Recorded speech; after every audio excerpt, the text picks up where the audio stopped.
네, 2부입니다. 저희는 쉬는 시간에 스카이캐슬에 대한 이야기를 잠시 나누었습니다. 재밌나요? 네, 제가 그걸 보고 내가 왜 공부를 못하는지 드디어 깨달았어요. 뭔데?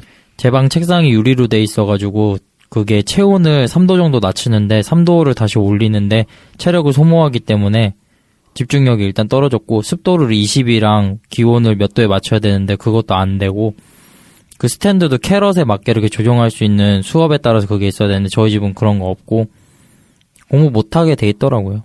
엄마 탓이었네요. 우리 엄마 가난해서 그래. 주님 욕하지 않겠습니다. 주님, 언제까지 참아야 됩니까? 어쨌든 오늘은 욕하지 않겠습니다. 그렇습니다. 다음 주에 두고 보자, 자식. 전 다음 주까지도 하지 않을 예정입니다. 전 다음 주까지 못 참겠어요. 미리 선언합니다. 나 암 걸릴 것 같아. 근데 서 과장님이 약간 염정아 씨랑 닮은 것 같네. 이 새끼야. 오, 주여. 염정아 씨 얼마나 예쁜데. 주여. 한 명은 실패했습니다. 하나님의 말씀을 읽는 우리가 그래서는 안 되지 않겠습니까? 네, 맞습니다. 네. 그렇죠. 이거 성경을 안 믿는 사람들이요. 서로 사랑하라. 그만해.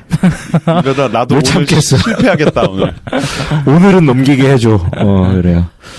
자, 아무튼, 2부에서는 성경이 담고 있는 내용이 어떻게 좀 시작되고 흘러가고 하는지, 조금 얘기를 하고 싶어요.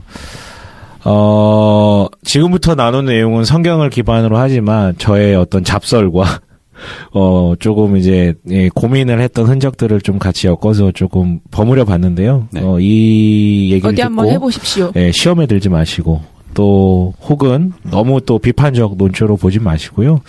저렇게도 볼 수 있겠구나라고 좀 이제 봐주셨으면 좋겠어요. 성경에 담고 있는 내용은요. 역사적으로 보면 석기 시대에서 그리고 로마 제국 초기까지를 담고 있죠. 그렇죠. 내용상으로는 세상의 시작부터 세상의 종말까지를 담고 있고요. 그렇죠. 그래서 석기시대라고 한 거예요? 아니죠. 석기 시대는 역사적으로 증명 가능한 문명사적으로. 그리고 이제 그 성경을 그냥 이스라엘의 어떤 내용으로만 함축해서 보시면 안 되고요. 그 고대 메소포타미아 문명 아브라함이 출발한 수메르 문명의 마지막 시대의 수도가 갈대아 우르였어요. 아브라함이 갈대아 우르에서 출발했잖아요. 거기서 거주하다가 수메르 문명의 마지막 도시, 그러니까 마지막 수도라고 불릴 수 있는 도시 이름이 이제 우르였어요. 우르. 네. 그 갈대아 우르가 이 우르가 맞냐라고 물어보실 수 있는데 맞다라고 저는 보고 있고요.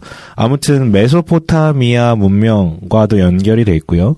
그리고 메소포타미아와 쌍벽을 이루는 이집트 문명이 이제 출애굽기에 기반이 되는 어떤 배경이 되죠. 그리고 그리스 문명은 사실 크게는 관련이 없는데 중간기라고 불리는 구약과 신약 사이에 있는 내용들이 이제 그리스 헬라 제국과 좀 관련이 있고 이제 황하 문명만 나오면 되네요. 아니요, 그건 나오지 않을 거예요. 인더스 문명. 나오지 않습니다. 네, 로마 제국에 이르는 이제 고대 문명들과의 어떤 연관성에 대해서도 우리가 좀 같이 봤으면 좋겠어요. 어쨌든 이집트와 메소포타미아 두 고대 최고의 문명 중간에 끼어 있는 형국이 있잖아요. 지리적으로도 그렇고 그렇죠. 내용적으로도 그렇고. 그래서 이제 문명을 토대로 조금 일반적인 설명을 좀 하고자 해요. 창세기 처음에는 이제 우리가 잘 알고 있는 태초에 하나님이 천지를 창조하시니라. 그래요. 이제 창조 기사가 나오잖아요. 네. 근데 이 창세기 1, 2, 3장에 보면은 성경 전체 내용이 다 요약되어 있어요. 왜냐하면 그러니까 세상과 인간의 기원 그리고 악과 고통의 문제가 어떻게 시작되었고 하나님이 이 부분에 대해서 어떻게 응답을 하시고 어떤 약속을 주셨는지 사실 이게 이제 성경 전체의 내용의 함축적인 의미잖아요. 그런데 우리가 조금 구분해서 봐야 되는 게 창세기 이제 1장부터 아마 10장 정도까지 11장 정도까지 이제 노아 사건까지가 등장하는데 아담에서 노아까지의 계보와 그 이후에 아브라함 이후는 굉장히 좀 많이 차이가 나요. 연대적으로도 그렇고 좀 의미적으로도 그렇고 소위 말해서 노아 이전 시대는 노아까지의 시대는 선사 시대, 그러니까 역사 이전 시대 기록이 없고 어떤 발굴 자체 할 수 없는 오직 신앙의 영역. 그렇죠. 신앙의 영역이죠. 아브라함 이후는 역사 시대고 어느 정도 검증, 교차 검증이 가능하고 추정 가능한 시대예요. 아까 얘기했듯이 이제 고고학의 발달로 계속 확인되는 시기가 앞으로 이제 계속해서 늘어나거든요. 최근에도 이제 발굴들이 되고 있는데 문명이 시작이 언제쯤이냐 이게 계속 올라가고 있어요. 왜냐하면 기술도 발달되고 탐지할 수 있는 영역들도 많이 넓어지다 보니까 계속해서 거슬러 올라가고 있는데 그럼에도 불구하고 이제 노아 시대까지는 기록도 유적도 없기 때문에 여기는 이제 그랜드 캐년 있지 않습니까? 그렇죠, 있죠. 노아의 홍수로 인해서 단번에 생겨났다는. 네. 그래서 창조 기사 자체가 증명될 수 있는 영역이 아니죠. 제가 예전에 진화론 얘기하면서도 얘기했지만 과학이 아무리 발달해도 검증할 수 없는 영역이 바로 처음에 어떻게 시작되었나. 그럼요. 근데 이거 좀 그러니까 최근에 이따가 좀 얘기 또 좀 하려고 그러는데 제가 지금 사피엔스라는 책을 보고 있어요. 네. 사람들 많이 보는 베스트셀러인데 유발 하라리의 사피엔스. 이분이 정말 썰을 잘 풀거든요. 그렇죠. 되게 설득력 있게 푸는데 논리적 비약들이 가끔 있어요. 근데 그 중에 하나도 이제 창조에 대한 부분인데 확언을 하시더라고요. 뭐라고? 없다. 그러니까 그 창조라는 건 없다. 그래? 과학적으로 그렇게 됐다라고 얘기를 하는데 사실 과학에서는 얘기를 못 해요. 말을 할 수 없는 분야인데 이 사람은 뭐 창조는 없다라고 이제 선언을 해버리는 것이라든가 몇 군데에서 조금 이제 좀 불편한 지점들이 발견됐어요. 근데 유발 하라리 유대인 아니야? 유대인이죠. 맞아요. 유대교 창조를 믿지 않습니다. 네네네. 그래요? 굉장히 어떤 물질주의적 유물론적 관점으로 그냥 모든 것은 진화의 어떤 산물이다라고 조금 해석을 하는 것 같아요. 근데 아무튼 그 창조기사 자체는 증명될 수 있는 영역은 아니에요, 상식선에서.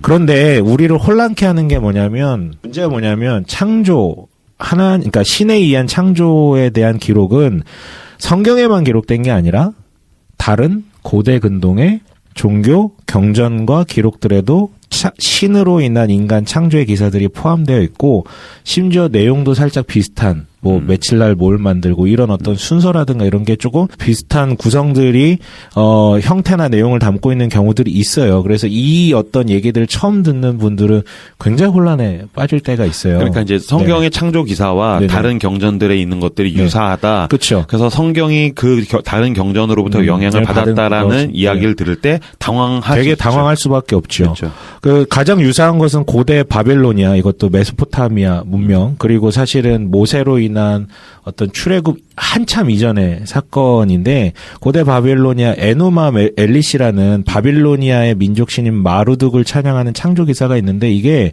성경의 창조 기사랑 굉장히 비슷해요. 그렇죠. 유사해요. 그래서 성경의 창세기가 이 영향을 받은 게 아니냐라는 합리적인 비판도 있어요. 이 얘기를 들으면 진짜 훅 가버리거든요. 아까도 얘기했지만 연대적으로 먼저 쓰였기 때문에 에누마 엘리시가.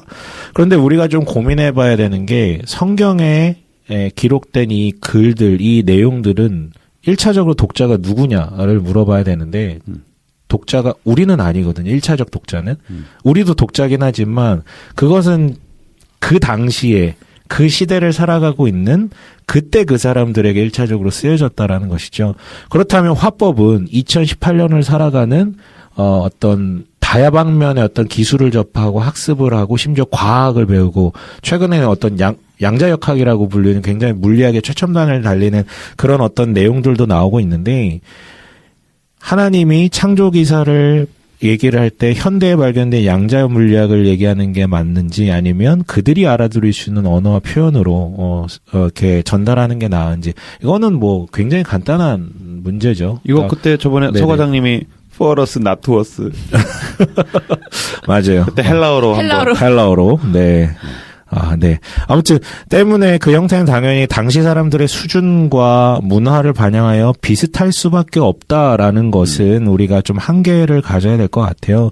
그런데 창조 기사가 고대 근동 설화와 비슷한 형태를 띠지만 내용과 의미가 좀 많이 다르다라는 것이죠. 뭐냐면 인간 창조, 특히 인간 창조를 우리가 화두로 가지자면 인간 창조의 목적은 에누마 엘리시라든가 다른 고대 근동 설화를 보면 신이 인간을 창조할 때 목적이 있었어요. 피곤하니까 노예로 부려먹을 존재를 이제 만들었다라는 게 이제 통설인데, 근데 성경의 창조 기사는 그건 시대가 그보다 늦게 쓰였냐, 뭐 먼저 쓰였냐 이건 의미가 없어요. 근데 내용 자체가 뭐가 다르냐면 성경은 분명히 명확하게 얘기하는 게 하나님의 형상으로 지었다라고 하고 이게 노예가 아니라 대리자 이자 동역자로 세웠다라는 굉장히 파격적인 관점을 사랑의 대상이죠. 그렇죠. 관점을 담고 있거든요. 이거 네. 중군동의 눈으로 보는 성경 읽기 챕터 거기 1에서 내용에 나와요. 있는 내용도 조금 제가 좀 포함해서 얘기할 위대한 수 있어요. 책의 제목이 언급되네요. 그만하자. 네. For us, 그만하자. not to us.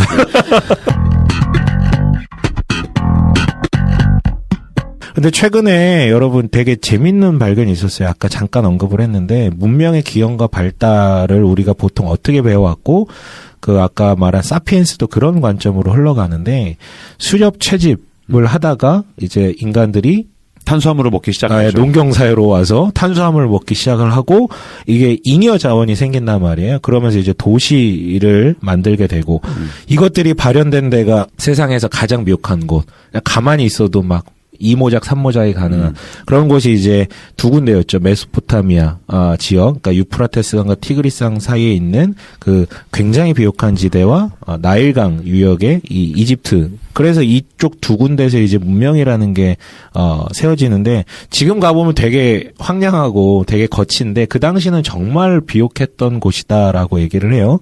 그런데 사피엔스에서도 얘기를 하는데 그렇게 농경사회가 되면서 도시가 생기고 도시가 생기면서 이것들을 정신적으로 묻기에 정치적 고려 가운데 동시에 이제 고대인들이 이제 인지적으로 막 아직은 학습이 짧기 때문에 그런 종교심을 위해서 종교라는 게 이제 생겨났고 이걸 이제 한 사람들을 정신적으로 묶기 위해서 통치술의 일환으로서 종교라는 게 생겨났다라는 식으로 이제 사피엔스도 그렇게 이제 좀 해석을 하거든요. 근데 최근에 되게 재밌는 것은 아까 얘기했잖아요. 그 고고하게 발달하면서 점점 더 위로 올라간다고. 그러니까 수메르 문명 이전까지도 조금 요즘은 발견하는 것 같은데 최근에 좀 학설이 좀 도전을 받고 있어요. 뭐냐면 사람들이 수렵 채집을 하다가 농경사회로 전환되고 농경사회를 하면서 도시가 생기면서 이제 종교도 같이 생겼다라는 식으로 해석을 했는데 아니 반대로 종교가 중심이 돼서 도시가 생겨났다라고 요즘에는 좀 제안이 되고 있어요. 즉 생각보다 종교라는 것이 인간사를 움직이는 가장 중요한 최초의 키워드라는 것을 좀 보여주는 해석이에요. 그래서 왕이라는 것도 어떤 군사적 어떤 그런 능력이라든가 이런 것이 아니라 그 당시에 왕이라는 존재는 일종의 종교 의뢰를 주관하던 자. 그러니까 신탁으로 사람들을 움직이고 명령하는 자였지 군사력이 세고 뭐 재산이 많고 이런 사람들이 아니다라는 것이죠. 근데 저는 이게 되게 합리적이라고 생각하는 게 네네. 추후에 종교를 정치적으로 이용할 수는 있었겠지만 종교심이라는 거는 굉장히 본능적으로 주어지는 것이고 네네네. 사람이 이렇게 환경을 돌아봤을 때 비가 오거나 눈이 오거나 뭐 천둥이 치거나 씨를 뿌렸을 때 뭐가 자라거나 이런 것들을 볼 때 사람의 영역 그 이상 그 건너편에 있는 네네. 것이라는 것에 대해서 네네. 인지하면 신을 인식할 수밖에 없잖아요. 그러니까 종교심은 사람의 시작과 동시에 출발했을 거라는 생각이 들어요. 그러니까 아까도 얘기했지만 수렵 채집에서 농경사회로 가고 농경사회에서 도시가 생기면서 종교가 같이 발현되었다라고 얘기를 하는 건 사실 현재적 관점으로 그러니까 종교라는 것을 좀 터부시하고 미신화시키고 좀 관심 없는 것으로 해석하는 이런 어떤 물질주의 문명 지금 현대 사회적 관점으로 과거를 투영하다 보니까 그런 식의 해석을 했던 것인데 반대로 고고학적 발견들은 이 부분에 대해서 조금 의문을 제기하는 어떤 것들이 나오고 저는 그래서 이게 조금 이제 합리적으로 생각을 해요. 훨씬 더 우리는 인간은 영적인 존재였고 그럼요. 그 최초의 어떤 그런 신앙적 기억들이 있는 존재들이었는데 점점 더 물질적인 존재이자 사고로 전환한 뒤에 지금의 관점으로 과거를 바라보는 것 아닌가. 때문에 이제 단지 정치 권력적 필요에 의해서 종교심을 만족시키기 위해서 종교가 발생된 것이 아니라 이미 최초의 인간들은 그 어떤 신적 존재에 대한 기억들이 분명히 굉장히 명료하게 있었는데 그것이 조금씩 틀어지면서 다양한 종교들이 생겨난 게 아닌가라고 저는 좀 추측을 해요. 기독교적 관점에서 봤을 땐 네. 하나님에 대한 빈 구멍을 가진 인간들이 태초부터 있었던 거고 하나님을 제외하고 기독교를 제외하고 이야기해도 종교학적 관점에서 봤을 때도 종교는 인류의 문명과 동시에 시작이 됐다는 거예요. 네네네. 그러니까 이것이 저는 역사 이전 시대, 그러니까 노아 이전 시대를 해석할 키워드라고 생각을 해요. 하나님에 대한 동일한 기억이 있지만, 그리고 그 남아있는 종교성으로 신들을 그려내고 종교들을 만들어냈지만, 기억이 부재하고 혼돈하고, 그리고 우상의 창궐로 인해서 버려지고 변질된 것 뿐이지, 사실은 그런 공통의 기억들이 있었던 것 아닌가. 근데 중요한 것은 창세기는 그렇다면 창조자가 누구이냐. 그리고 인간의 창조 목적이 뭐냐. 아까 얘기했지만 노동을 위한 노예가 아니라 대리자이자 흩어져 다스리는 협업자, 그리고 사랑의 존재, 관계 존재라는 어떤 그런 의미, 그리고 타락. 이것도 이제 흔히 이제 다른 종교라든가 이런 데서 얘기하는 어떤 윤리적인 범죄라는 코드랑 약간 다르게 관계를 끄는, 그리고 하나님의 주권을 탈취한 그런 개념으로 이제 얘기를 해주고 있고요. 하나님의 성품에 대해서도 다른 신들과는 조금 다른 이질적인 하나님의 성품에 대해서 얘기를 하죠. 약속을 이행하시는 분이고 보호하시고 사랑하시는 이런 느낌의 이야기들을 하고 있습니다. 그리고 이어서 이제 노아 홍수로 가면요. 선사시대에 이제 노아 홍수 이야기도 볼 수 있는데요. 성경적으로 보면 결국 아담 이야기가 반복되는 거예요. 처초의 인간인 아담에게 주었던 그 명령 있잖아요. 너희는 뭐 흩어져서 번성하고 이제 다스리라는. 근데 그게 일그러졌죠. 근데 이제 이 노아의 홍수를 통해서 노아에게도 동일한 명령을 하시거든요. 흩어져서 번성하라고요. 그런데 이 노아 홍수 이야기도, 대홍수 이야기도 사실은 그 길가메시 서사시라고 불리는 그 거의 고대 문명 최초의 어떤 그런 역사적 서사를 다루고 있는 내용에도 대홍수 사건이 등장해요. 되게 비슷하게 노아 홍수 이야기랑 전개가 비슷하거든요. 그러니까 이거 보면 또 이제 이것도 노아 홍수도 이것도 베낀 건 아니냐라고 얘기를 할 수 있어요. 거기 외에도 사실 고대 문서에는 많죠. 그 대홍수에 대한 이야기들이 대륙마다 있다더라고요. 네, 맞아요. 대륙마다 있어요. 그런데 저는 이게 그러니까 베꼈다고 말할 수 있어요. 그냥 뭐 책으로만 생각하는 사람이라면. 근데 이제 저는 이것이 이제 부정할 수 없는 공동의 기억이 있기 때문에 그렇게 기록된 것이 아닌가라고 얘기할 수 있고.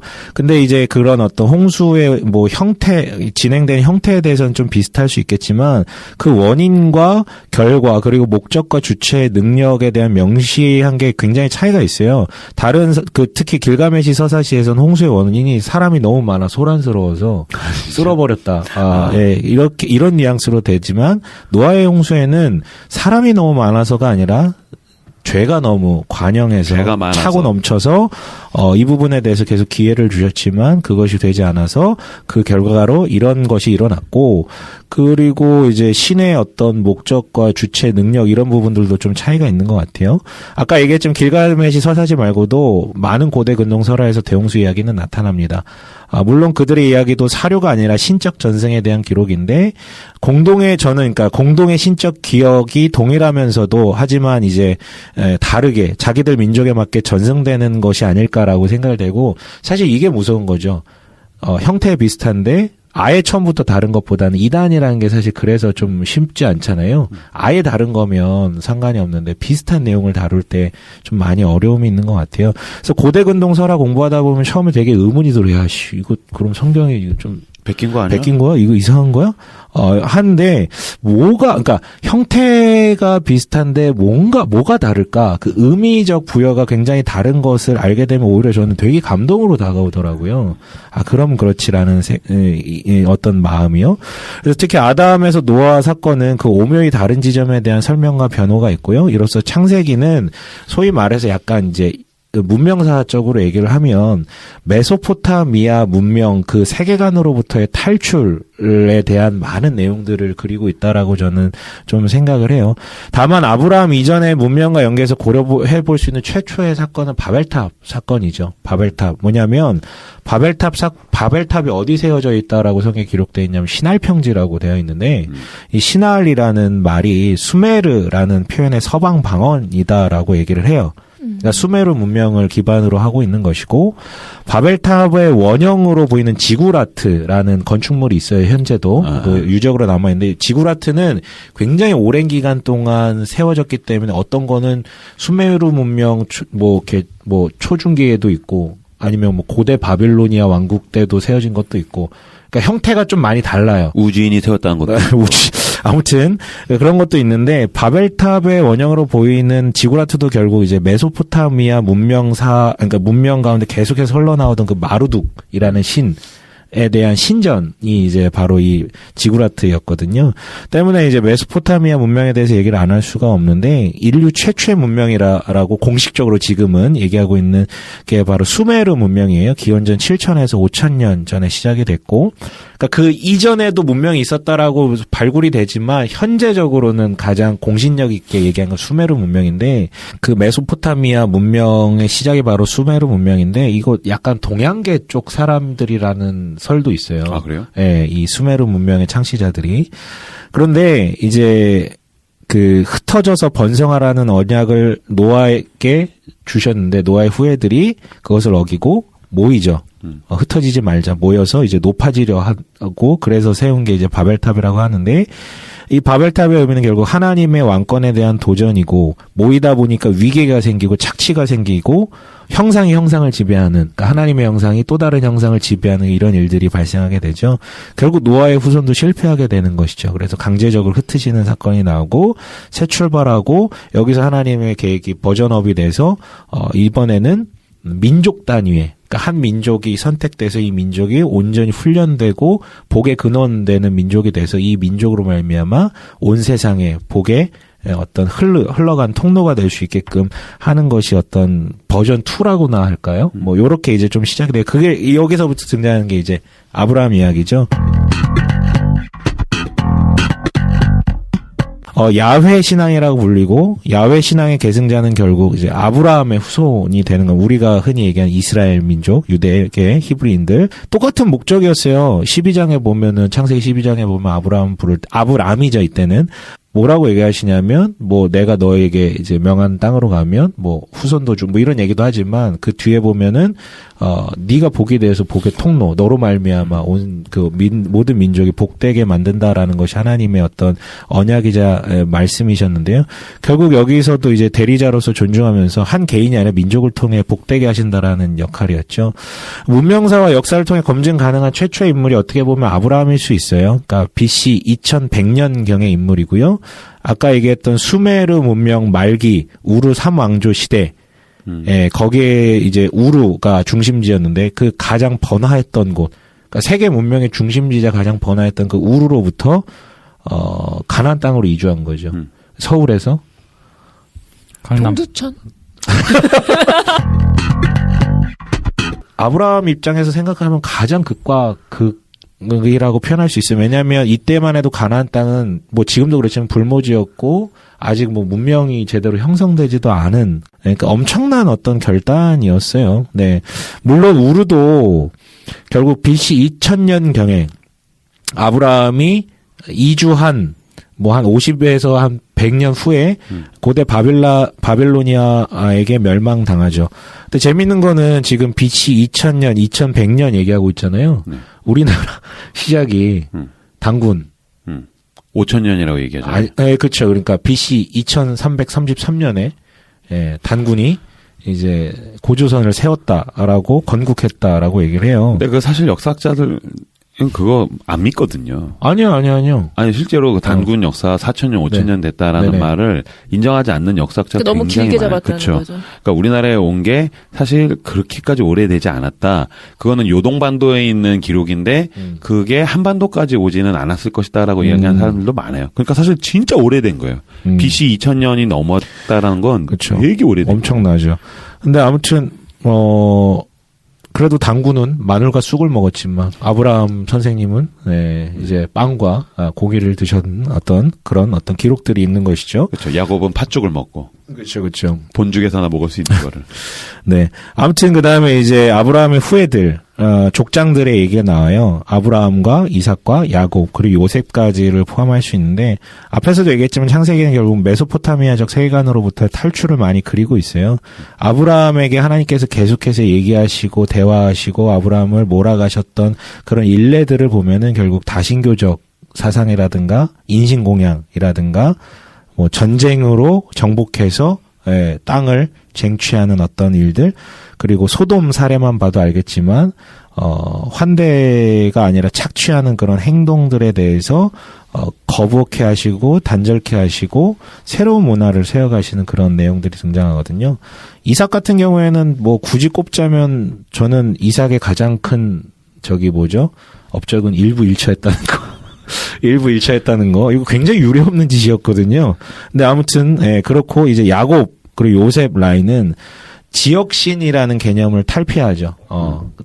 대부분 다 그렇게 이해하고 있었거든요. 지역신, 어떤 산신령처럼 이런 식으로 지역신의 개념이 있었는데, 지방령 같은. 그렇죠. 그거를 탈피하는 어떤 내용들이 계속 등장하고, 그리고 이제 신적 혈통이라고 여긴 왕이잖아요. 이집트의 파라오. 요셉 같은 경우, 파라오 같은 경우에는 그 신적 혈통이라고 여겨졌는데, 그걸 객관적으로 대상화해요. 쟤도 인간이야.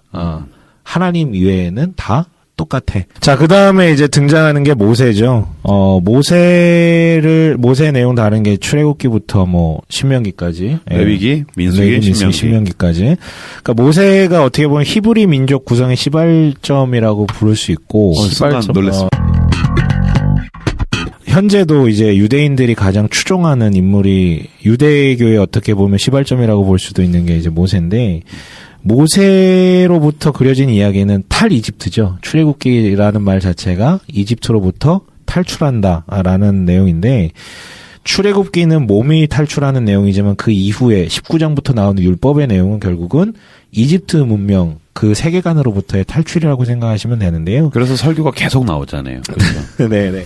율법이 계속 짜잘하게 주어지는 거 정말 재미없잖아요. 사실 우리를 시험케 하는데. 그렇죠. 출애굽기 19장부터 여기는 하나님의 말씀이 아니야 하고 이제 넘어가고 싶은데. 난 특히 뭐 자로는 몇 규빗이요. 그렇죠. 너무 짜잘한데 사실은 그거 안 주셨으면 결국은 사람들이 보고 배운 대로 할 수밖에 없죠. 그렇지. 황소라는 그러니까 신상을 만든 이유도 그걸 이집트에서 400년간 거하면서 보고 그렇지. 배운 게 신은 이런 거야라고 보고 배웠기 때문에 만들 수밖에 없었죠. 결국은 이런 내용들은 하나님만이 진정한 신이자 왕이다. 그리고 신이 왕하고 이제 계약하는 것이 아니라 민족과 계약을 하는 굉장히 독특한 관념에 의해서 등장을 해요. 그렇죠. 그러니까 신은 늘 왕족하고만 이게 짜웅을 하거든요. 그렇죠. 왕이랑 얘기하지. 네, 왕이랑 얘기하고 왕인 그렇기 때문에 신적 권위를 부여받고 이렇게 이제 활동을 그리고 자체가 신이 되고 조금 더 왕권이 강화되면 근데 여기서는 신이 왕이 아니라 민족과 계약을 해요. 엄청나게 파격적인 독특한 현상인 것이죠.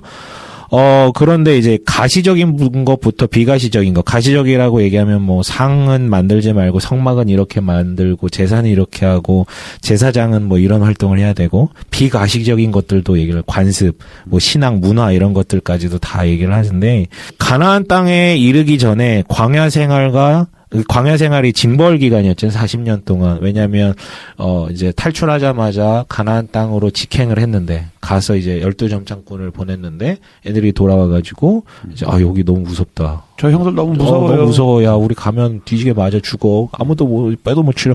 막 불평하니까 이제 사람들이 원망하자 하나님께서 징벌로 이제 정탐을 40일 했는데 40일을 하루를 1년으로 치환해서 40년을 이제 유랑하게 하시는데 이게 징벌이었지만 사실은 그 율법을 체화하는 400년 동안 몸에 밴 습성들, 문화들, 이집트 사람이에요, 이 사람들은. 그치. 그거를 빼고 새로 주어진 율법을 체화하는 어떤 기간들이 됐던 거예요. 민수기의 신명기의 내용들이. 신명기가 그거잖아요. 결국은 40년 전에 모세를 통해 반포했던 그 율법을 모세가 가나안 땅에 입성하기 직전에 다시 한번 그 40년 동안 대가 바뀌었기 때문에 그 사람들에게 세대 교체가 돼서 들어갔으니까 네. 망정이지. 그렇죠. 그렇지 않았으면은 맞아요. 또 약간 네네. 좀 구습을 따르는 그쵸. 그런 게 있었겠네요. 그러니까 40년 동안 새로 그 문화를 율법에 의해서 제정된 그 문화를 체득하고 이게 훈련된 사람들, 그래서 완전 바뀐 사람들이 이제 다시 들어가게 되는 게 이제 내용이죠. 안 바뀌었으면 네. 애굽 가나안 캠퍼스 지점인 거죠. 그렇죠. 그러니까 그럴 수 있겠네. 그러니까 이집트로부터 완전한 탈출. 그리고 여전히 잔존하는 메소포타미아 문명의 영향을 받고 있는 가나안 지역의 세계관에 대한 경계를 다루고 있는 게 신명기라고 보시면 될 것 같아요.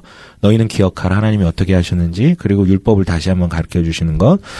그리고 또한 이게 이제 가나안 땅이 골 때리는 땅인 게 이게 아까 얘기했지만 팔레스틴 가나안 땅이요. 이집트와 메소포타미아의 마중물로서 계속 밀고 밀리는 그 지점이었거든요. 이집트가 강력할 때는 좀 밀고 올라가고 주로는 이제 메소포타미아 문명의 영향을 받던 곳인데, 근데 여기가 그 위치도 그렇지만 사람이 살기 좀 척박한 곳이에요. 이집트와 메소포타미아 지역에 비하면. 사이에 껴있고. 그렇죠. 사이에 껴있고. 지정학적으로도 그렇지만 지형적으로도 참 사람이 조금은, 그러니까 그곳에 비해서는 상대적으로 좀 힘든 곳이죠. 기름도 안 나오고. 그럴수록 사람이 결핍이 많고, 부족한 게 많을수록 뭘 의지하게 되죠?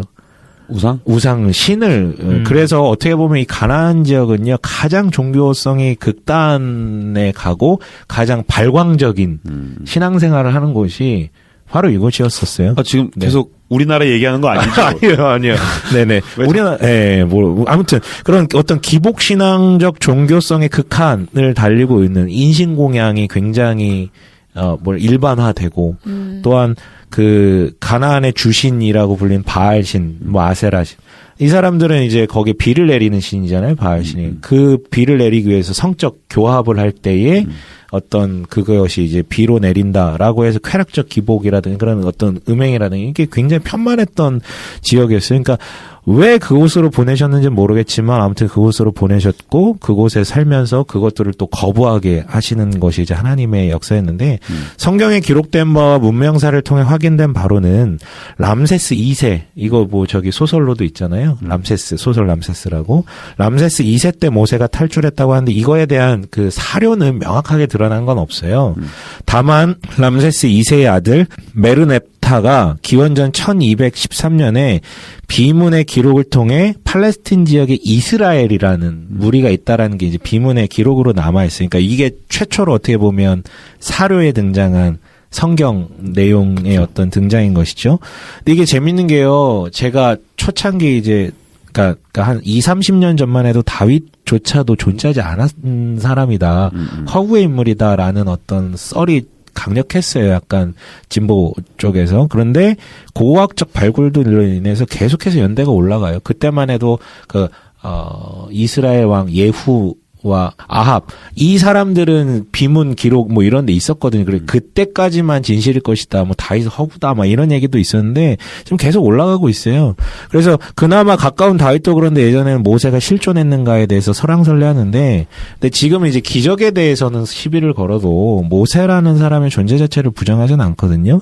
그러나 아마 가능하더라도 모세 이전까지 아마 사료로서 검증하기는 쉽지 않을 것 같아요. 왜냐하면 아브라함이라든가 누구죠? 이삭, 야곱은 족장이었고 굉장히 약소한 지역이었기 때문에 그런 어떤 유적을 발견하게 될 것이라는 기대 자체가 어리석은 것 같아요. 네. 뭐 할 말 있어? 아니 이스라엘에 가면은 아담의 무덤이라고 알려진 무덤이 있습니다. 진짜? 그렇습니까? 아담의 무덤이 있다고? 나 정말 신기했던 게 그 선지자들 무덤도 다 있어요. 진짜? 근데 이스라엘 땅이 아니라 터키 지역, 이란 지역, 이런 데 다 흩어져 있어. 근데 다 한결같이 얘기하는 건 여기가 정말 그 사람의 무덤인지는 모르지. 근데 대대로 그렇게 알려져 대대로 그렇게 알려져 있다. 이렇게 이제 돼요. 그리고 나서 이제 부족 연합이 구성이 되죠. 여호수아를 통해 가나안 땅을 정복한 이후에 사사 시대로 넘어옵니다. 사사는 하나님의 신탁을 받아서 일시적으로 선택받아가지고 약간 민족을 구원한 그리고 지도자. 그러니까 사사라는 게 사실은 판관이라는 뜻이거든요. 법관이라는 뜻인 거죠. 하나님의 뜻에 따라 시시비비를 가려주는 그런 어떤 그리고 이렇게 영속성이 있게 이렇게 물려주는 그런 개념이 아니라 사실은 그 당대에만 딱 쓰이고 끝나는 건데 보면은 사사들도 보면 지 아들들한테 막 이렇게 세습하고 이런 어떤 것들이 등장해. 이거 자체가 사실 잘못된 건데 우리 기도원 300령 하면서 굉장히 이제 환호하고 이제 칭송하는 사사잖아요. 근데 이때부터 시작됐어요. 기도원 이놈의 자식이 막 물려주면서 개판이 치게 되게 되거든요. 큰 용사니까요. 네, 큰 용사죠. 큰 그쵸. 분들은 달라요. 그래서 이제 부족연합이 여호수아부터 룻기까지의 얘기들은 결국은 가나안의 토착 신앙과의 전쟁이라고 생각하시면 될 것 같아요. 하나님을 왕으로 하여 신탁을 전하는 사사들을 통한 대리통치고 이것이 이제 일종의 그 기틀이었는데 근데 이게 세상을 바꾸어 나가는 것이 아니라 오히려 우리 다 알고 있지만 문명의 영향을 받아요. 그리고 그 토속 신앙들의 영향을 받게 되죠. 그러니까 하나님의 뜻은 아브라함의 후예들을 통해서 얘네가 잘 연단되고 훈련되고 복이 되어서 퍼지길 원했는데 반대로 영향을 받죠. 그래서 그 가장 핵심적 기제가 나중에 뭘로 드러나냐면 왕달라. 하나님이 왕이어서 하나님이 왕이심을 이렇게 만방에 이렇게 떨쳐야 되는데, 그래서 오히려 저 민족들의 왕을 없애는 것이었는데 반대로 영향을 받아서 나중에 왕을 우리에게도 달라라고 얘기를 하는 거. 이게 가장 참남된 짓이었어요. 그러니까 하나님의 왕권을 부정하는 것이기 때문에 모든 주권을 인간에게, 차라리 인간의 통치를 받겠다 이거였죠. 그래서 사무엘상 8장 5절에서 7절 사무엘에게 제가 한번 읽어볼게요. 그에게 이르되 보소서 당신 늙고 당신의 아들들은 당신의 행위를 따르지 아니하니 모든 나라와 같이 우리에게 왕을 세워 우리를 다스리게 하소서 한지라. 우리에게 왕을 주어 우리를 다스리게 하라 했을 때에 사무엘이 그것을 기뻐하지 아니하여 여호와께 기도하매 여호와께서 사무엘에게 이르시되 백성이 내게 한 말을 다 들으라.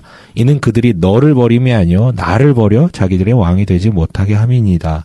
라고 이렇게 기록이 되어 있으니까 하나님이 그것이 얼마나 참난된 짓인지를 아셨고 확인하셨음에도 불구하고 그거를 수용하시는 장면이 등장해요. 그러니까 이런 것이 참 의미 있는 것 같아요. 그리고 나서 왕정이 들어섰는데 초대왕이 사울이었죠. 하지만 그때 이제 김사부가 다윗 얘기하면서 사울과 다윗 관계라든가 이런 얘기들을 많이 했는데 사울은 이제 결국은 제껴지게 되고 다윗이 왕으로서의 기틀을 잡습니다.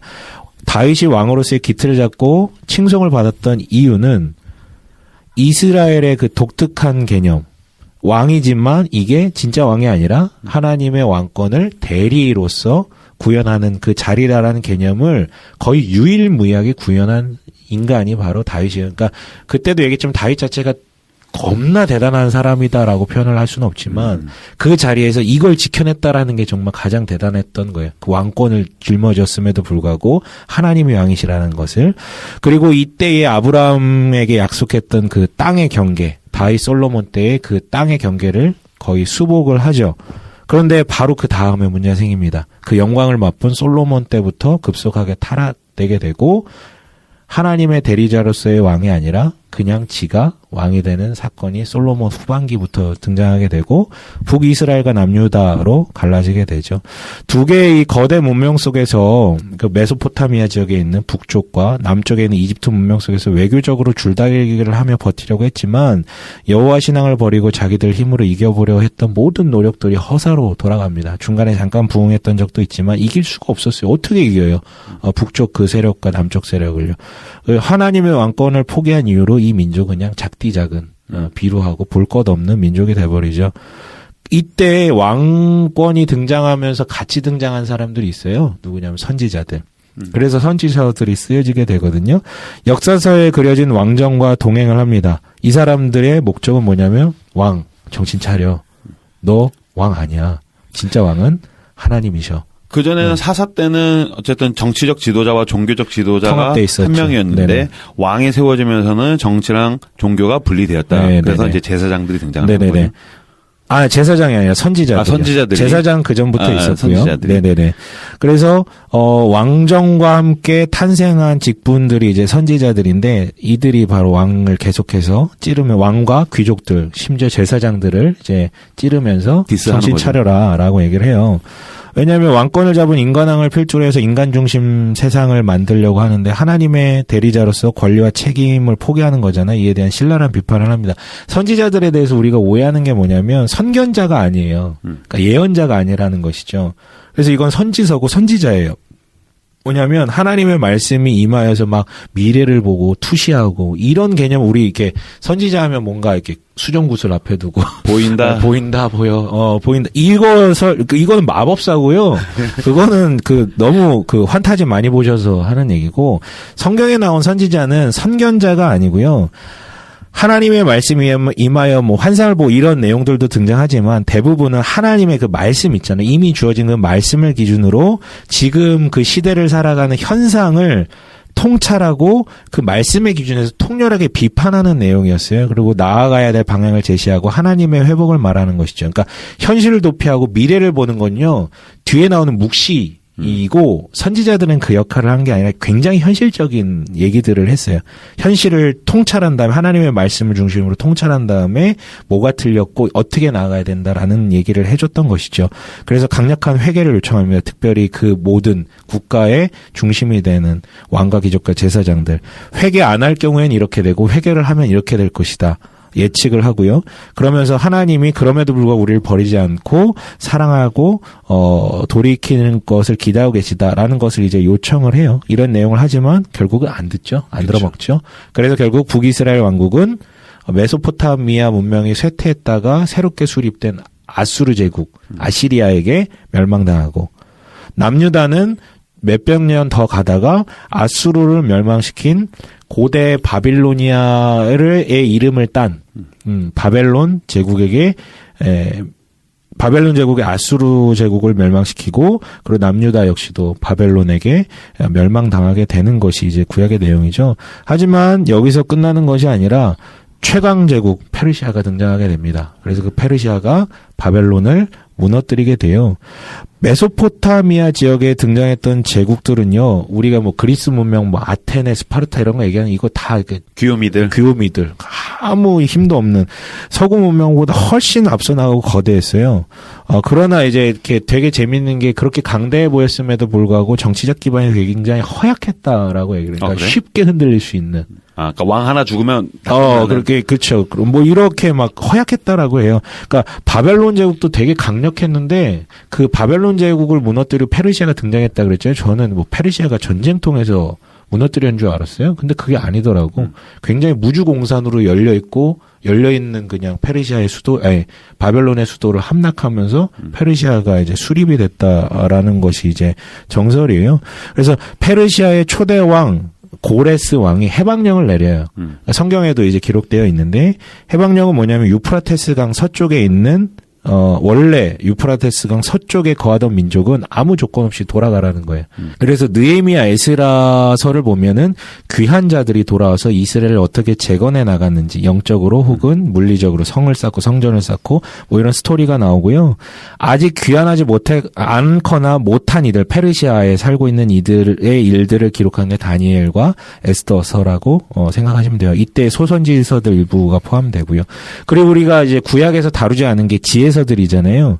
지혜서들이라 하면 뭐 욥기, 시편, 잠언, 전도, 아가까지가 이제 지혜서들인데 이거는 일종의 신적 지혜를 담은 문학 작품들이라고 생각하시면 돼요. 욥기에 대해서는 논란이 있는데 욥기는 허구의 인물일 가능성이 많아요. 그러니까 문학 작품인 것이죠. 뭔가 지혜를 전달하기 위해서 악과 고통의 문제를 우리가 어떻게 바라봐야 되는지. 근데 지혜라고 해서 폄하할 것이 아니고요. 약간 이제 일반 계시, 그러니까 뭐라 그럴까요? 유대인들에게 지혜라는 것은 신적인 기원이 있는 거예요. 그러니까, 의로운 사람들에게만 주어지는 뭐 이런 어떤 영향력이랄까요? 그래서 시대를 뛰어넘는 지혜 문학의 조합이 바로 이 지혜서들이라고 보시면 돼요. 그리고 묵시가 등장하는데 가장 유명한 것은 요한계시록이죠. 근데 그건 신약이고, 미래에 대해 숨겨진 비밀을 포함하고 있는데 묵시인데, 구약에도 등장합니다. 뭐 이사야, 에스겔, 다니엘서 일부 등이 이제 등장하는데, 다니엘 후반부에 가장 진하게 등장해요. 묵시는 뭐냐면요. 이건 정말 미래에 대한 얘기를 하는 거예요. 왜냐하면 현실에 더 이상 소망이 없다라고 생각될 때. 그러니까 안 바뀌어요. 왕들도 안 바뀌고 안 바뀌어. 그런데 이 거대한 세상은 저렇게 엄청난 어떤 제국들이 그래서 돌이키지 않는 인간들을 보면서 현실 포기 겸 미래에 대한 예언을 하는데 이 묵시에서 가장 많이 담고 있는 것이 메시아에 대한 얘기인 것이죠. 그렇죠. 하나님께서 메시아를 통해서 보내실 것이고 예수 그리스도가 온다. 그게 네네. 제일 중요한데 그렇죠. 그러지 않으면 쓸데없이 뭐 14만 4천 이런 데 꽂혀가지고 그렇죠. 이게 이제 구약의 묵시였어요. 그리고 특히 이사야나 스가랴서에 많이 등장을 해요. 메시아에 대한 예언은요. 그리고 이제 신약으로 넘어가기 전에 중간기라는 게 있어요. 요 한 300-400년 정도를 그리고 있는데 이거는 우리가 받아보는 66권 성경에는 이 부분이 없어요. 없죠. 그런데 가톨릭에서 보는 성경에는 이 중간기를 다루고 있는 외경 걔네는 이제 이걸 외경이라고 부르지 않지만 우리는 외경이라고 부르는데 그렇죠. 거기에는 이제 등장을 해요. 마카비서나 뭐 이런 데 등장을 하는데 이거는 이제 다음 주에 조금 얘기를 더 해볼게요. 근데 이 시기가 굉장히 중요해요. 왜냐면 문명사적으로 엄청난 대격변이 일어나요. 원래 인류사적으로 동양 문명이 훨씬 빨랐고 강대했고 지배적이었죠. 메소포타미아나 이집트도 약간 오리엔탈로 치기 때문에. 그러니까 아까 얘기했지만 귀요미들이 저쪽에서 놀고 있어요. 도시 국가들이 놀고 있지만 세계의 중심은 메소포타미아 지역이었거든요. 이집트와 다투고 있어도 메소포타미아가 사실 주도권을 늘 갖고 있었어요. 여기가 세계의 중심이었죠. 근데 여기에서 만족하지 않고 서방으로 쳐들어갔던 사건이 있었는데 페르시아의 다리우스 크세르크세스, 성경에는 그 아하수에로 왕이라고 기록되어 있고 우리가 영화로 접한 거는 삼백. 예, 거기 등장하죠. 이게 그 떠오르는 변방의 그리스를 쉽게 보고 침공했다가 그 도시 연합 국가 연합군에게 두들겨 맞아요. 그래서 엄청나게 죽고 국력이 위태롭게 되죠. 그때부터 이제 그리스 문명이 자신감을 얻었지만 여전히 인구나 경제력이나 문화력으로 게임이 안 됐어요. 근데 이때 뭐가 등장하냐면 그 그리스 문명권에서도 촌동네인 마케도니아에 신성이 하나 등장합니다. 전쟁의 신이 등장하죠. 예. 원래 그 아버지 필리포스 왕이 어느 정도 토대를 닦아놓고 있었는데 그 후계자로 알렉산더라고 불린 알렉산드로스인데 정확한 명칭은 알렉산드로스 3세인데 희대의 전략가죠.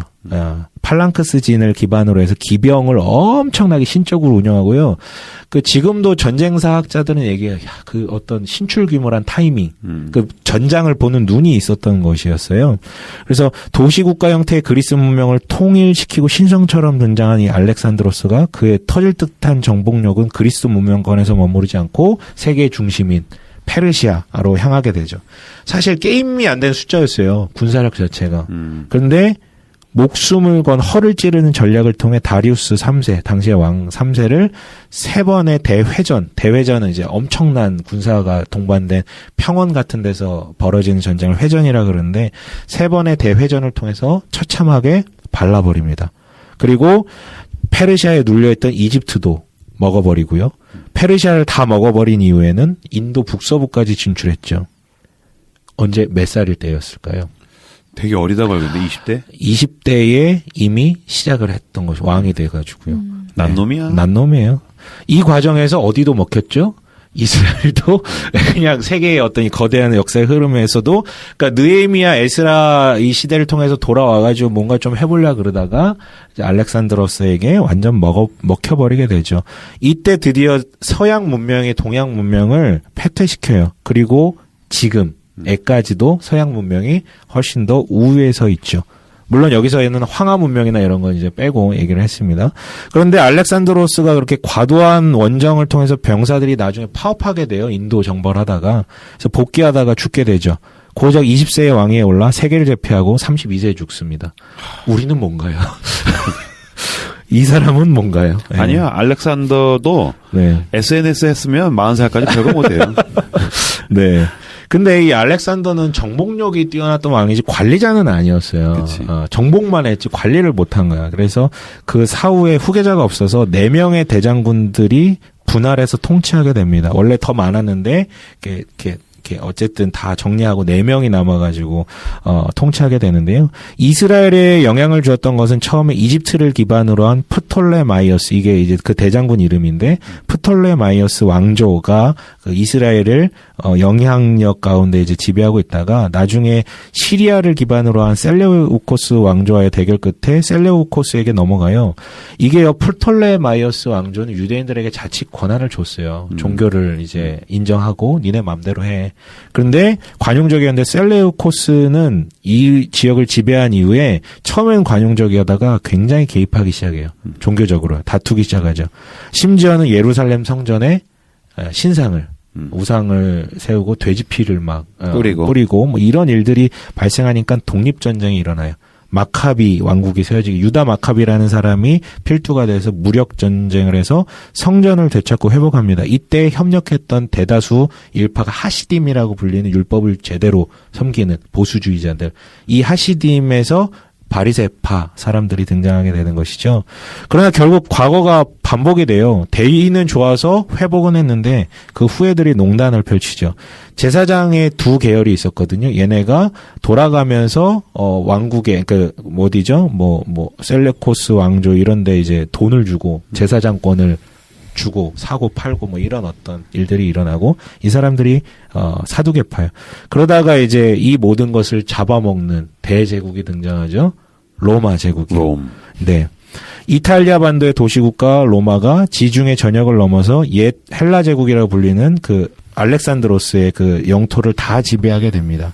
그러니까 로마가 끝없는 정복 전쟁을 통해 영토 확장을 하는데요. 본래는 로마는 이제 공화정으로 시작을 했어요. 수백 명의 그 원로원들을 통해서 약간의 국회처럼 모여가지고 의결을 하는 공화정으로 시작을 했는데 희대의 영웅이라고 불리는 율리우스 카이사르 시저에게가 이제 내가 왕이 되겠다라고 선언을 하고 몇 년간 통치하다 칼 맞죠? 네. 브루투스 넘어져. 그래서 칼을 맞습니다. 그런데 그의 후계자 아우구스투스 황제로 불리는 옥타비아누스 카이사르가 그의 후계자가 되어서요. 이때부터 팍스 로마나라고 불리는 로마의 안정기, 로마의 평화가 시작되는데요. 결국 모든 길은 로마로 해가지고 도로가 다 건설되고 그 모든 제국 내의 어떤 도량형이라든가 이런 것들이 다 통일이 되고 치안이 유지돼요. 로마 군으로 통해서 대규모 전쟁이 사라지게 됩니다. 물론 팍스 로마라지만 그 이면에는 전쟁과 압제와 공포로 이제 유지되는 끝없는 확장 전쟁으로 유지하는 로마 제국이었는데요. 이때 이 로마 제국에 기가 막히게 들러붙어가지고 통치권을 인정받았던 왕이 헤롯 대왕. 예수님 탄생할 때의 사람이죠. 이 사람은 성전을 존중하면서 무력으로 백성들을 탄압하는 사람이었어요. 이때 바로 이제 메시아로 예언된 그리스도 예수가 탄생을 하게 되죠. 복음서가 시작됩니다. 그래서 복음서는 반복해서 얘기해요. 때가 참해라는 얘기를 계속해서 얘기하거든요. 이 때라는 게 바로 이 문명사의 흐름 가운데 이 복음이라는 게 등장해서 전 세계로 퍼져나갈 수 있는 토대가 마련되어 있음에 대해서 얘기를 하는, 그러니까 성경 내용이 그 어떤 세계사의 흐름이라든가 이런 부분하고 괴리되어 있는 게 아니라 다 연동되어 있다라는 걸 우리는 알 수 있고, 이 때가 참여라는 것을 통해서 결국 하나님이 개입을 안 하시는 게 아니라 그런 어떤 역사의 흐름을 강제적으로 뭐 바꾸시는 게 아니라 그 흐름대로 맡기시지만 그 가운데서 선한 일들을 이루어 나가신다라는 걸 우리가 알 수 있습니다. 어쨌든 그럼 그 때가 참여라는 거는 로마에서 길을 닦거나 통일이 된 고 문명을 지시한다라는 거야? 그 부분을 담고 있는 것이죠. 담고 있다? 네, 담고 있는 것이죠. 네, 그 부분이 메인이다라고까지는 말 못하겠지만 그 부분을 담고 있다라는 그러니까 부분은 복음이 네네. 빠르게 전 세계적으로 확산될 수 네. 있는 그 때라고 그쵸. 이야기를. 그로부터 100년 전에 만약에 예수님 태어나셨으면 확산되기가 쉽지 않았었어요. 왜냐하면 다 분열돼 있던 시대였었기 때문에. 아무튼 복음서는 결국은 복음을 담고 있는 것이죠. 복음이라는 것은 결국 예수님과 예수님 누구시고 그리고 그가 어떤 일들을 행하셨는지에 대한 전반적인 내용들인데, 약속된 메시아가 도래했다는 것이잖아요. 메시아는 히브리어로 메시아고 이제 번역하면 헬라어로 번역하면 그리스도가 되는데, 이 그리스도, 그러니까 예수가 그리스도다. 예수가 바로 그 메시아다라는 내용을 담고 있는 게 사복음서입니다. 동시에 아까 잠깐 얘기했는데 에스라 때 이제 구약 성경의 내용들이 정립이 됐다라고 얘기를 했잖아요. 그러니까 책으로 이제 엮어진 것. 그리고 에스라 사후에 형성된 게 바로 유대교적 가르침에서 율법을 중시하고. 근데 결국은 복음서가 담고 있는 것은 그 유대교적 전통으로부터의 탈출을 우선 얘기를 하고 있고요. 그러니까 유대교라는 게 결국은 성전과 율법이 두 기둥인데, 이것을 이제 허울이다, 이걸로부터 탈출해야 된다라는 것을 얘기하고 있고, 동시에 세계의 지배자인 로마로부터의 탈출을 계속해서 얘기를 하고 있어요. 그러니까 정치적으로 왕정 복고가 목적이 될 수 없고, 그러니까 유대인들은 정치적인 왕이 메시아로 도래해서 로마로부터 탈출하길 원하는데 그것이 아니다라는 것을 계속 얘기를 하시거든요.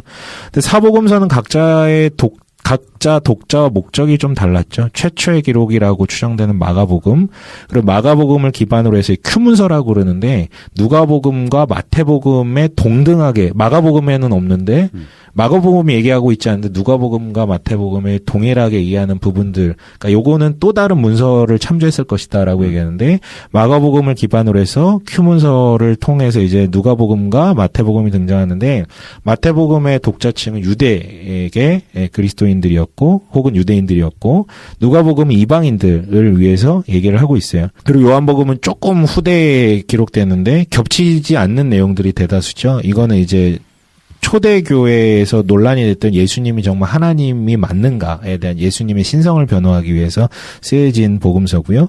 그 이후에 이제 사도행전이 등장하죠. 누가복음의 저자인 이방인 의사 누가가 로마 관리 데오빌로에게 복음이란 무엇이고 복음이 전파되고 교회들이 세워지게 된 과정에 대해서는 하나님이 어떻게 역사하셨는지를 변증하기 위해서 기록된 게 역사서이면서도 사도행전으로 불릴 수 있는데요.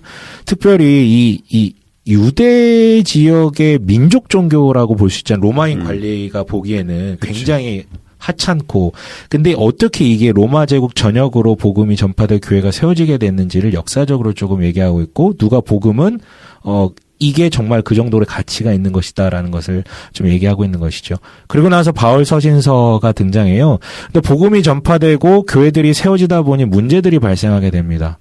내적으로는 우리가 무엇을 믿는지에 대해서 통일이 안 되니까 막 서로 싸우는 거예요. 내가 맞아, 네가 맞아. 경로를 버리는 거죠. 그렇죠. 경로를 버리게 되죠. 외적으로도 다툼이 있어요. 로마 제국을 살아가는데 어떻게 살아가야 돼? 에 대한 문제가 등장하는 거죠. 이거 얘기 안 해주면 어떻게 해요? 구약 히브리 민족들이 이집트를 따라했을 거고, 만약에 하나님이 얘기 안 해주셨으면, 여기서도 얘기 안 해주면 로마 제국에 그냥 살아가는 방식대로 살았을 텐데, 이런 것들에 대해서 얘기를 하기 시작을 하는 것이죠.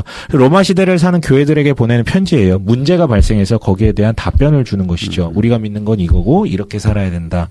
라는 말을, 요체들을 정리했습니다. 그래서 각 교회들에서 발생한 문제들이 좀 달랐기 때문에, 조금은 다른 어떤 권면과 해결을 주고 있죠. 네. 얇은 책 중에 1세기 예배 이야기. 그렇죠. 몇 년 전에 나와서 되게 쉽게 읽을 수 있는 책인데, 거기에 보면은 사람들이 예배가 종교 형식이 아니라 그냥 같이 노래하다가 기도하다가 그쵸. 막 토론을 해요. 네네. 그러다가 누군가가 야, 그럼 우리 바울이 보낸 편지를 한번 다시 읽어보자. 그래서 그걸 기준으로 해서 답을 내리는 장면이 나오죠. 사실은 복음서보다 바울 서신서가 조금 더 먼저 정립이 됐어요. 네네. 세계 평화를 잡고 있는 이 로마와 대비되는 하나님 나라와 그 가치, 그 삶에 대해서 언급을 하는데, 그리스도인으로서 어떻게 살아가야 될지 삶의 제안도 하고요. 그러니까 일종의 예수님의 가르침, 산상수훈들을 로마식 버전으로 확대 해석해서 좀 명제적으로 정리한 게 바울 서신이라고 생각을 하면 되는데요. 이게 논란이 되는 게 바울의 복음과 예수의 복음이 달랐다. 이거는 지금까지도 유지되는 어떤 신학적 다툼이자 이거를 이제 성경을 책으로만 보는 사람들이 계속해서 제시하는 거거든요. 바울교다. 지금 우리가 바라보는. 나 누가 이거 방송 한번 해줬으면 좋겠어요. 뭐요? 너가 학교에 이거 갈 거예요. 이건 되게 유치한 논쟁일 수밖에 없는 게, 당연히 달라 보일 수밖에 없는 게, 아까 얘기했잖아요. 예수님은 유대인이었다고요. 바울 역시도 유대인이었지만 헬라파 유대인이었고, 사울이라는 이름은 히브리식 이름이고, 근데 이 사람이 나중에 바울로 불리잖아요.